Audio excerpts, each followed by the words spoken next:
Hello, everybody. Good morning, Friday morning.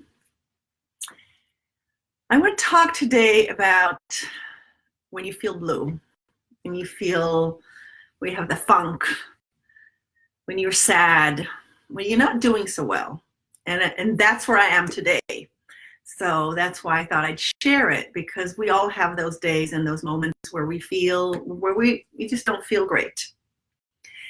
And so I've got two things going on that are creating this feeling of, that I feel down.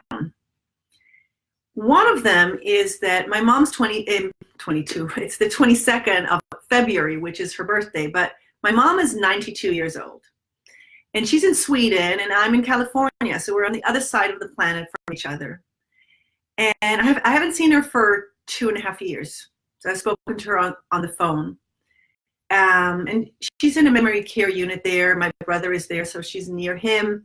And I just feel sad today that the world is like this, that I live so far away from her and I just can't be myself to Sweden or take her out, for tea and small sandwiches, or go to the movies with her, and go out to the redwood forest here nearby, sit and watch a movie, read poetry to each other, the kind of things that she loves to do. So while her memory is going, she is very sensitive to sensory experiences. And beauty has always been important for her. So she always appreciates beautiful music and beautiful nature and beautiful food and beautiful colors. And so I wish I could be with her today. And I can't. I spoke with her on the phone. It was 5 minutes long. There wasn't much to say. Just I love her and happy birthday. And so I'm kind of feeling blue because of this distance. And I just my father passed away, like 6 weeks ago or so. So it's like, well, my mom is still here with us, and I haven't seen her for 2.5 years, and I'm so far away, and I can't just pop over. It's expensive, and it's a long trip, and it's disorienting to go to another country and to leave your work and then come back. And so anyways, a trip is coming up, and I am going to go there sometime in the spring or summer just to be with her, just to hold her hand and just to be with her. So that's one of the things that's going on for me. And maybe I'll just keep it to that to kind of keep it short. Oh, hey, Marilyn Moses just joined. Hey, Marilyn, how fun that you're here. So you heard this whole thing. My mom is 92 today, and she's on the other side of the planet. And I'm kind of feeling blue that I can't hold her hand and tell her I love her and take her out for tea or something fun. And hello, Ju, for joining us also. So then, so I can imagine that you have days where you're just feeling blue. And usually we kind of hide those days. We show up on Facebook when everything is well and we're doing well. And we share those high points of everything that we're doing. But we hide more when we have a day when we're blue. But here I am sharing with you that I'm feeling blue. Can you relate to those days of feeling blue? And then what do you do? So I don't know if you're feeling blue today, any one of you. And I'm wondering what you do in order to get out of feeling kind of sad or have a funk. And I'll share with you a few things that I thought of. So if you want to share something of yourself, what you do when you feel blue, what you do when you're down, because we can really support each other with different resources. So something that I've learned to do, and my sister has really helped me with that, is to be kind to myself on those days that I feel blue. So that's the first thing I'm telling you, be kind to yourself when you feel blue. Slow down the pace. Slow down the pace, because you're in a place where you need to allow, like if you had a little baby who was crying, you wouldn't continue the day as it is. You'd kind of stop and you'd hold them, right? And you'd talk to them and you'd be really gentle and nice to them. So that's what I feel is a great resource to do when you're feeling blue. Another thing is that many times when you're feeling bad, there's an internal dialogue going on that you're not aware of. And that's part of what's making you feel bad. So to pay attention to what that inner dialogue is, and I'll give you an example, that's really important because then you can change it. So one of my inner dialogues, when I say, okay, what inner dialogue is going on around me and my mom? I'm not a good daughter. I should have kept her here with me in California. I shouldn't have let her go because, you know, it's far away and I don't get there a lot. So there's this internal dialogue of how I haven't taken care of her enough or been there enough for her in her final years, right? And she's in good health, so she could be around for, you know, for another 10 years, even though she's 92. So that's an internal dialogue that we're not aware of. And that internal dialogue is putting us down and dampening our mood all the time. So asking yourself, what's the internal dialogue that's going on? It's a judging internal dialogue. It's someone inside you that's kind of, you know, hampering all the time, saying that something's wrong in what you're doing. And so surfacing that and going, oh, I'm a bad daughter, I didn't do that. Suddenly I can take a look at it. Am I not a good daughter? Did I really not take good care of her? Is she not really in the best place that she can be? Suddenly I can let go of that and again, be kind to myself, you know, be loving and kind. So that's the first thing to do. And if, again, Marilyn, if you want to share something, please just write it in the comment and I will see it in a moment. And the same for you, Ju, if you want to say anything, then please share your thoughts, feelings, anecdotes, just share and I'll keep looking into the chat. A second thing that you can do is do something that gives you pleasure. And so that could be spending time with a friend.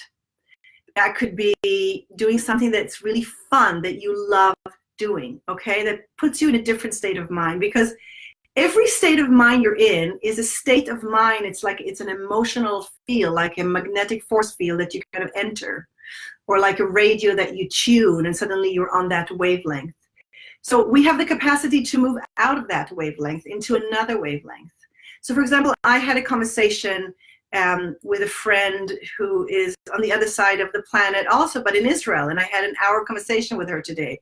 And something in this gentleness of the conversation and being able to share how I'm feeling eased my sadness. And so to do something, to not be alone with it, to share it with someone, or to do something pleasurable. You know, there's a series I'd love to watch by myself on my computer. I'm going to do that this afternoon. When I'm done with everything that I have to do, I'm going to sit and watch this and just get into it. And that will switch my state of mind into another state of mind. So, but it could be anything. I'm going for a Pilates class later on and just focusing on an exercise at a time and having to, you know, work on my core and, you know, holding myself well and all of that. That's going to take the focus away from this sadness that I'm in and will put me in a vibrant, vital state of mind. So doing something fun, pleasurable, your guilty pleasures or something that's healthy is another thing to do when you're feeling blue. And then the last thing that I want to say is that nature is a great healer. And when we go out and spend time in nature, if it's by the beach or if it's in the forest or sitting under a tree in a park in a noisy city, even in Manhattan, there are beautiful little parks and trees. You can go and sit under the trees. And nature just has a way of helping us expand. And when we expand, suddenly we feel more compassion towards ourselves. There's more spaciousness. We're not constricted in our pain or self-pity or any of those. And now we don't all have access to nature all the time. And so you can have nature at hand. You can have plants with herbs on a windowsill. Hello, Amar. Thanks for joining us. I'm just talking about what you can do when you're feeling blue. I bet you have those days, and we usually kind of hide away when we have those days, and I'm having one of those days, and I thought I'd share what I'm going through and tips of what you can do when you're feeling blue. And so I shared that one thing is to take care of yourself, slow down, be more gentle, share with a friend. Another thing is to do something that's pleasurable for you, something that you love to do. It can be a guilty pleasure or something fun, but it'll take you into another state of mind, another vibration, and then you'll be in a different state. Even if you end up coming back to feeling blue again, but for that moment, you'll be focused on something else. And the third one is nature. And so nature has this healing power. There's even research today that people who heal after an operation, when they have a tree or a window with a tree outside the room where they're recovering, heal faster than people who are after surgery who just have a wall. So there's research that really proves today that nature has such a healing power. And we've all had this experience of being in nature and just feeling inner peace and expansiveness and beauty, and suddenly we're at ease and we're not rushing anymore. So you can do this in small ways if you don't have access to nature all the time. And so you could have a plant. You could have a small rosemary or a small lavender plant in your office at your desk. And you just take a twig of it and rub it between your fingers and take the scent in. And suddenly you will have this feeling of centeredness or calmness that lavender has the capacity to offer us.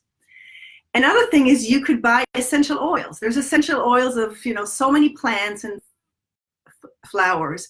And you can pick, there's lemon and there's grapefruit and there's lavender and there's basil and there's rose and there's a million sweet ones and savory ones and uplifting ones and calming ones, and just have it with you in your bag, in your pocket, on your desk.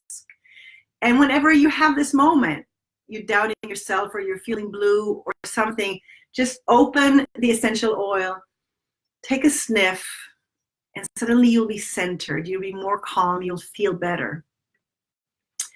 So those are the things that you can do when you're feeling blue. And the most important is just to acknowledge that's where we are today. Like, that's where you are today. That's where I am today. And allow it to be. And pay attention to any inner talk that's going on, because the inner talk is contributing to you feeling really bad about yourself. And the minute you pay attention to the inner talk, you go, oh, that's not what's going on. That's just an inner talk that's keeping me in this trapped downward spiral, kind of, even if it's just sadness. And then spending time with a friend, and then doing something pleasurable and something fun that takes you out of that place, even if it's for just a moment. And then bringing nature at hand, so you have it in your pocket, on your desk, and you're tapping into the healing powers of nature, are the things you can do when you're feeling blue to get through that day. And then things will pass and move and change and shift, and suddenly you'll be in a different place. So this is it for me. I want to wish you, Marilyn, Ju, and Amar, just a wonderful rest of your weekend. You can leave comments. I will respond if you're more comfortable to share something later on in the comment section, how you can relate to this. If you're stuck when you're feeling blue and you've never tried any of these things, try them out. If you're still stuck, leave a comment and I will respond to you. Now, what I want to offer you is a free gift, and that's my Dream Big Playbook, which is 10 prompts, 10 questions that are going to help you ground a dream that you have and then inspire you as you go through trying to realize your dream. So they're really 10 questions that I've chosen with a lot of intention to help you manifest your dreams, your goals, your visions. And I also offer, so once you kind of join my list, you download it, you can do it by yourself, but you also get videos with each prompt. So I take you through the prompts and expand on them in this short video that you will receive in your email box. And I share with you a dream that I have. And I take you through the prompts and kind of share with you how I respond to the prompt. So you have that example, and we have the shared experience. So I want you to remember that I'm standing here for your transformation and for your well-being, so that we can together feel better, raise the vibration of our planet, create spiritual and material abundance together. And so if you want, I'd love for you to download the free Dream Big Playbook, join my community, and we'll continue communicating that way. So have a wonderful weekend. Love to you all. Bye.